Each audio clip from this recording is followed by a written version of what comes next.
Good afternoon. My name is Brian Olson, manager of the Monsanto Water Utilization Learning Center in Gothenburg, Nebraska. And today I'm going to continue our discussion about irrigation, but I'm going to actually talk about what Monsanto is doing to understand how our corn products are going to respond to the variable irrigation environments out west. And so first and foremost, we have the Learning Center out in west central Nebraska. This is quite a unique facility that Monsanto has put out in west central Nebraska. Here you can see we've got the Learning Center up in the top left-hand corner of the building, but this is an aerial view of the actual ground the Learning Center has, and what you'll see is a lot of small plot replicated research. We have 120 subsurface drip zones. We've got 6 linear overhead irrigation systems for 181 acres. 132 dryland acres, and so it's not just about managing water on irrigated ground, but it's also about managing water in dryland. But we've got corn and soybeans are going to be our predominant crops that we evaluate, along with wheat, and then we also have a little bit of grain sorghum. So again, there's lots of research that is being conducted. We've got high management corn, we've got different irrigation treatments on corn products, evaluating timing and an amount. We're also looking at soybeans and their response to different irrigation management strategies. But we do have, again, small plot, but then also larger replicated research. You can see over here to the north, we've got large replicated research plots here that are 1/4 of an acre. To the east, we also have some larger research plots out on our east field. But our main tour road, we've got, again, a lot of production type of research where we're looking at planting date and rate. We also have our corn products classroom for the different brands. We've got a great disease classroom for farmers. But again, just trying to understand how best to help our farmers improve production out in the highly variable environment of the Great Plains.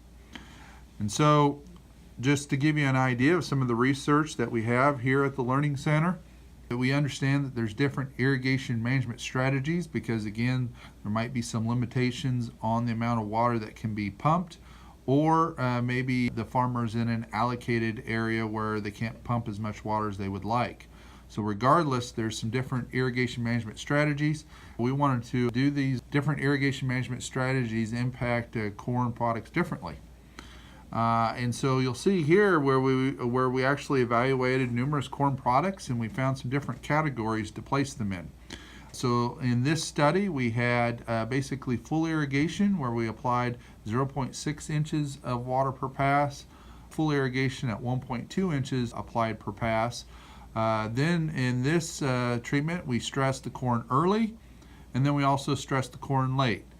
And so you can see here in category A, we had a number of products fall into that category where we cannot stress the corn early, because you can see here we've got a significant reduction in yield back to that early season stress indicated by the blue bar. Then in category B, you'll see again very good performance for the full irrigation at 0.6 and 1.2 inches, and then also the early season stress. It didn't seem to affect these corn products, but late season stress, there was a significant reduction in yield. The corn products placed in category C responded well across these different irrigation environments. In category D, you'll actually see the corn product responded very well to late season stress compared to the other irrigation environments. And then in E, this corn product actually responded well to the 0.6 inches of water per pass, and then also the late season water stress. So again, just gives you an idea that if we can go through there and characterize our corn products with respect to their ability to handle these different water management strategies, it'll provide more information to you, our customer, in helping you use this information to have the type of yields that you want, and pick the corn products that will thrive in the irrigation strategies that you have to use on your fields. In addition to the Learning Center, we also have the variable rate irrigation sites. And so what is variable rate irrigation? Well, this is a good depiction of what variable rate irrigation is. So here we've got a center pivot where we've got nozzles tied together, and we can turn them on and off as they go across the field. So we can actually have a block out there where indicated by this blue area where we've got 100% irrigation. And then as the center pivot moves across the field, there's a map that tells the nozzles to turn off. And then suddenly we've got an area indicated by the yellow where we have 50% irrigation. And so we can literally go through there and test multiple corn products, evaluating different irrigation environments in a particular area. And so what does this look like? Well, you'll notice here that we've got multiple sites throughout the Great Plains. So we've got Bruning, Nebraska, Battle Creek, Nebraska, and then over here at the Gothenburg Learning Center, and then down in Bethune, Colorado, Mingo, Kansas, and Garden City. So very good coverage across the Great Plains and understanding how our corn products are going to work in the highly variable environment. So just to give you the idea of the type of research that we get off these variable rate irrigation sites, we looked at different seeding rates on full and limited irrigation for multiple corn products. And so here we've got 24K, 30,000, 36,000, 42,000 seeding rate. And this just gives you an idea, a snapshot of the type of corn products that we're using.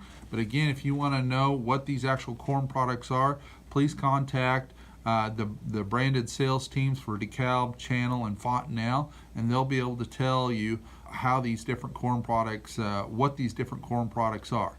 But here we've got a corn product that is responding very well to full irrigation, this 112 RMC.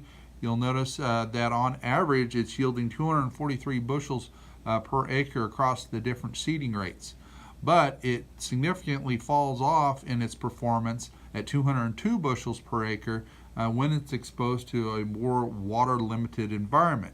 You compare this to the 110 RMB where it's at 228 bushels per acre on average across those different seeding rates. And then you've got the 50% full irrigation at 222 bushels per acre. So between these products, you've got one that clearly the 112 RMC needs to be growing under full irrigation.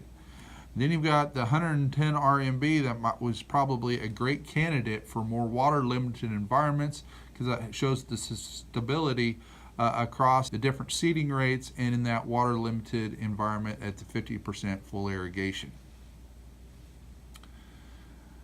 And then in addition to these variable rate irrigation sites, we're going to go back to the Learning Center. We have this Rainout Shelter. And so what is the Rainout Shelter? For the Learning Center, we have an 80 by 160 foot long building that basically excludes water over the growing season. So again, those corn products tested in this Rainout Shelter are exposed to the environment, the wind, the sun, all the pests, except when rainfall comes. And then when the rain comes, there's a sensor over here to the right side that sends a signal once it determines that it's raining, and then the Rainout Shelter closes up over top of these plots. It takes about 2.5 minutes to occur, and we are putting on water on these plots through surface drip irrigation, so we can really limit the amount of water that the corn product sees and get some very stressful conditions. And so this just gives you an idea of what type of study that is being conducted in the Rainout Shelter. We've got a drought guard corn product, 113 RM maturity, compared to a Aquamax product of 111 RM maturity. So this Aquamax branded product does not have a trait in it.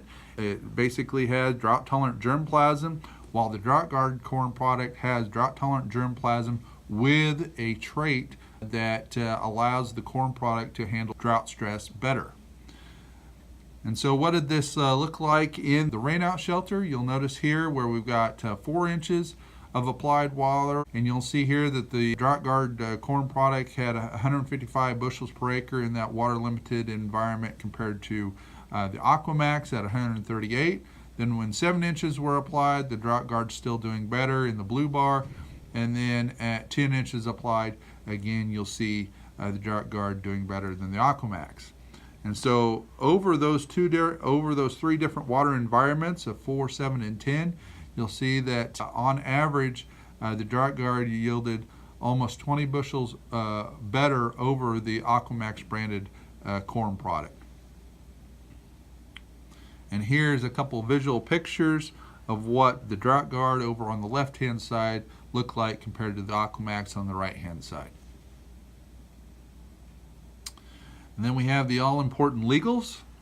And then ultimately I want our farmers to take away from this very quick presentation that we are doing a lot to go through there and evaluate how our corn products are going to respond to the highly variable weather out on the Great Plains. So we've got different irrigation environments, different irrigation strategies. We're also going through there evaluating our soybean products and how they respond to irrigation. And all of this research can be found in our different reports that we put out. We've got variable rate irrigation reports for the different irrigation, variable rate irrigation sites. But then we also have the Gothenburg Learning Center research reports that we put out every year. And you can pick up one of those at no charge at the Learning Center, or pick one up from one of the branded sales team members for DeKalb, Channel, and Fontenelle. And we'll be happy to go through that information. Or you can go on to the website, just type into Google Gothenburg Learning Center research reports, and it'll pull that up, and you'll be able to look through the research that we've been conducting at the center for the past year. So with that, I want to thank you for your time and going through what we're doing to try to characterize our corn products in order for you, our farmer, to be successful with them. Thank you for your time, and we'll talk to you later. For more information on this topic, you can download the Monsanto Irrigation Handbook for the Great Plains by using the following address. You can also download a specific research report by visiting the Gothenburg Learning Center website. This video was produced by the Monsanto Water Utilization Learning Center.